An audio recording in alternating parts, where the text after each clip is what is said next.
په کندوز پوهنتون کې د پوهنې او لوړو زده کړو وزارتونو په ګډه ازموینه کې د دیني عالمانو په زړه پورې حضور. چارواکي وایي دا ازموینه له هغو کسانو اخیستل کیږي چې د دیني مدرسو له خامسه، عالیه او عالمیه څخه فارغ شوي وي او د ازموینې د ټولو نمایندانو شمیر 1220 تنو ته رسي. په دې کې 3 درجې شامل دي چې عالیه درجه، عالمیه درجه او خامسه درجه ده. د عالیه او عالمیه درجه ازموینه د لوړ زده کړو وزارت د دیني جامعات او تخصصاتو ریاست پورې اړه لري او د ثانویه درجه ازموینه د پوهنې وزارت د اسلامي تعلیمات امنیت پورې اړه لري. البته مختلفو مدارسونه دي او د مختلفو ولایتونو دي، تنها د کندوز ولایت نه دی بلکې د کې د بغلان، د بدخشان، د تخار، د هر ولایتونو دي چې دلته درسونه ویلي دي. د کندوز په مدارسو کې هغه علما دلته راټول شوي.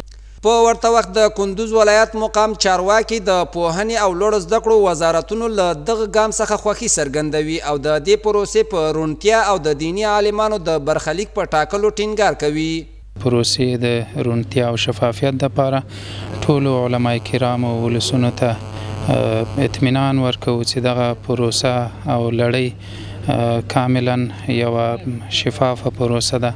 بل خو بیا د ازموینې ګډونوال د دې ازموینې په ترسراوي خوښي څرګندوي او وایي چې د اسلامي امارت په راتګ سره د عصري او دینی علومو د ادارو ترمنځ واټن له منځه تللی او داسې ازموینې به د دینی عالمانو په راتلونکي برخلیک مثبته اغیزه وکړي. ځکه امارت اسلامي موږ او تاسو ته داسې زمینه مساعده کړې چې هغه زموږ څخه په عالمیه درجه او عالیه درجه او کښته درجو کې امتحانونه اخلي. خدا را شکر از اینکه امارت اسلامی یک زمینه امتحان و ساختن اسناد برای علمای کرام را مساعد کردن. امتحان بسیار شفاف است.